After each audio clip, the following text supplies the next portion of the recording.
Hello guys, guideline how to learn English through Hindi में आपका स्वागत है।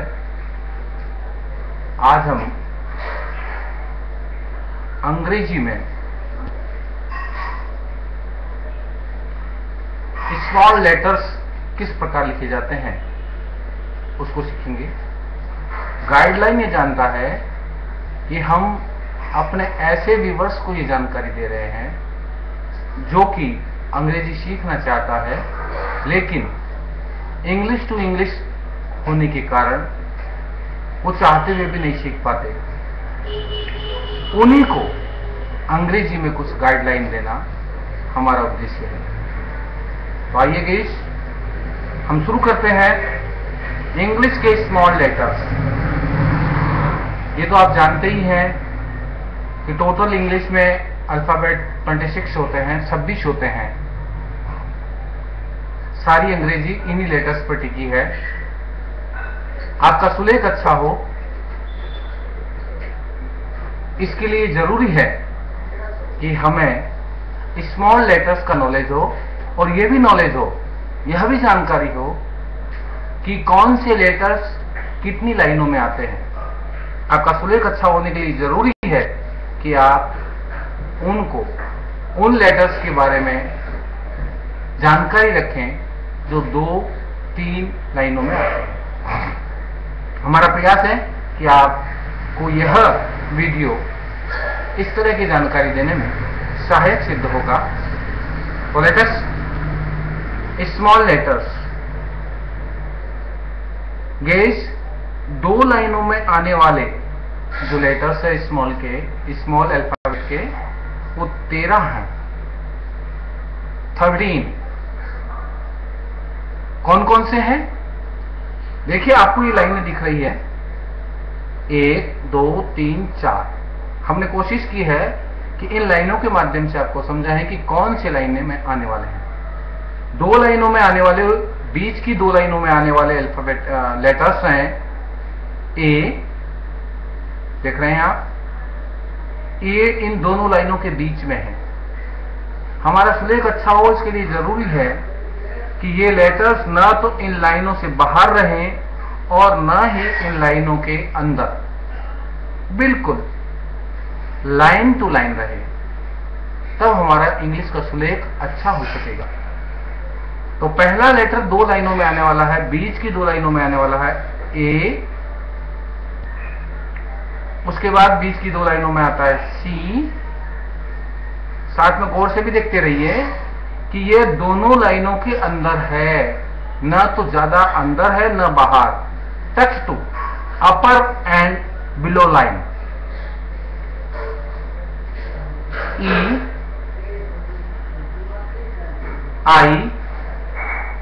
आई जो है वो दोनों अपर और अंडरलाइन को टच कर रही है और उसके जो ऊपर की बिंदी है वो ऊपर लगी हुई है, बीच में जो पहली लाइन जो खाली है उसके ऊपर लगी हुई है।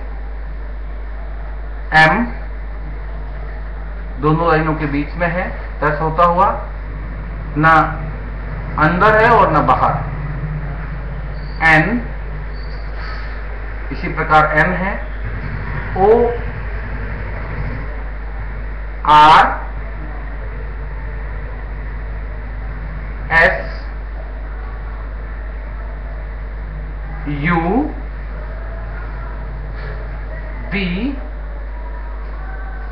डब्ल्यू और एक्स।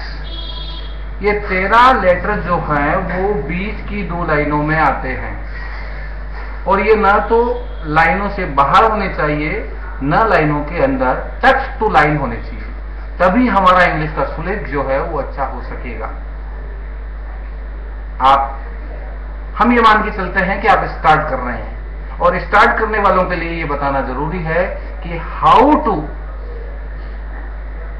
Improve your writing. अब इसी तरह से हम आते हैं नेक्स्ट लाइन पे।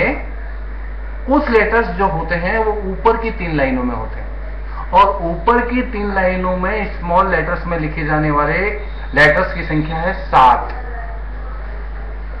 जो कि ऊपर की 3 लाइन में आते हैं। देखिए इंग्लिश की कॉपी में टोटल लाइन 4 होती है,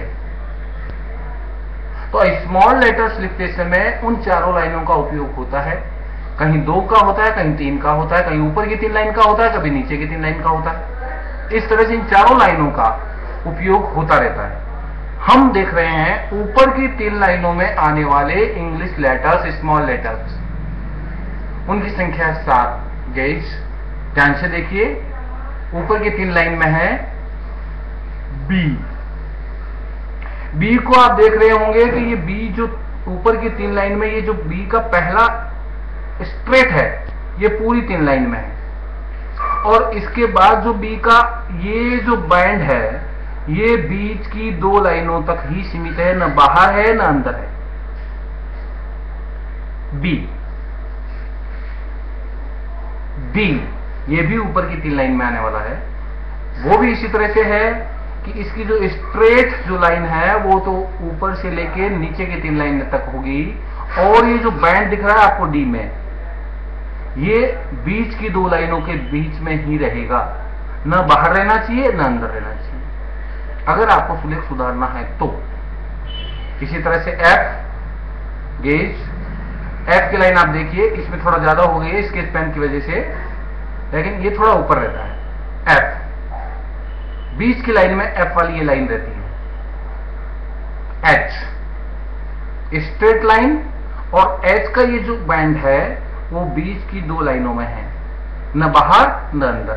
न हम लिखते समय थोड़ा सा गड़बड़ कर देते हैं कि एच की किसी भी लाइन को हम ऊपर रख देते हैं तो वो सुंदर नहीं दिखता। सुलेख अच्छा करने के लिए जरूरी है कि यह बिल्कुल लाइनों से टच होता हुआ हो। एच, फिर के भी स्ट्रेट 3 लाइन ऊपर की है, और के की जो 2 तीर निकले हुए हैं, ये इन दोनों बीच की 2 लाइनों में ही तक ही सीमित है, न बाहर है न अंदर। इसी प्रकार एल पूरी 3 लाइनों में है। टी का जो नीचे का मोड़ है वो तीसरी लाइन से बाहर नहीं निकल रहा, तीसरी लाइन को टच करता हुआ मुड़ा है और स्ट्रेट फर्स्ट लाइन तक आ गया है। और ये जो टी का बीच का जो है, इसको हमने बीच की लाइन में रखा, तो ये हो गया टी। तो गेज ऊपर की 3 लाइनों में आने वाले स्मॉल लेटर 7 हैं, वो हैं बी, डी, एफ, एच, के, एल, टी। याद कैसे रखें? BDF, HKLT। कैसे? BDF, HKLT। टी याद करने का है, शॉर्ट की है BDF, HKLT। इस तरह से हम ऊपर के 3 लाइनों को याद कर सकते हैं और लिख भी सकते हैं।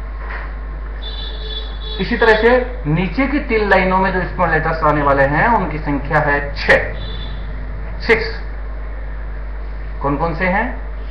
जी।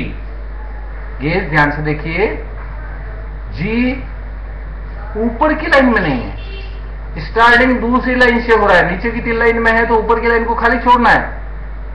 इन लेटर्स को लिखते समय ऊपर की लाइन में कुछ भी नहीं लिखा जाएगा, नीचे की 3 लाइनों का हम उपयोग करेंगे, जिसमें जी का ये जो बैंड है ये बीच की 2 लाइनों में है, और इसके बाद इसका ये जो निकला हुआ है वो नीचे की लाइन को टच करता हुआ वापस ऊपर की ओर आया है, ये जी।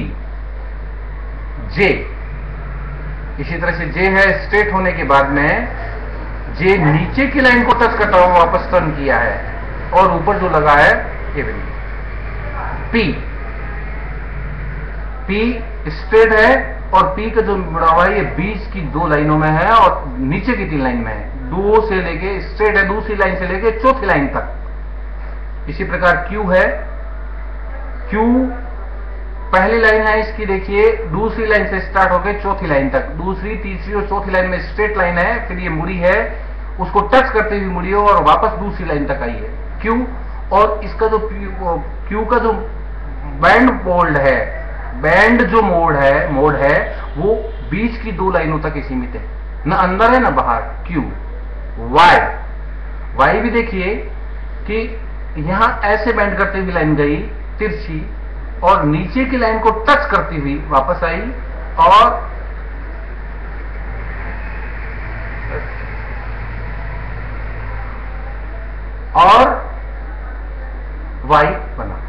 इसी प्रकार Z है जो नीचे की 3 लाइनों में है। तो नीचे की 3 लाइनों में गए जाने वाले लेटर्स हैं 6, टोटल लेटर्स 26, उसमें से 7 ऊपर की 3 लाइनों में आने वाले, 6 नीचे की 3 लाइनों में आने वाले, 13 और 13 लेटर्स जो है वो बीच की 2 लाइनों में आने वाले होते हैं। गेज, अगर आप इनका ध्यान रखेंगे लिखते समय, इंग्लिश लिखते समय अगर इनका आप ध्यान रखेंगे, इनको याद रखेंगे, तो नो डाउट आपका इंग्लिश की राइटिंग, आपका इंग्लिश का सुलेख, आपकी इंग्लिश की राइटिंग बहुत ही अच्छी होगी और देखने वाले को बहुत ही आकर्षित करेगी। आज इतना ही। Thank you.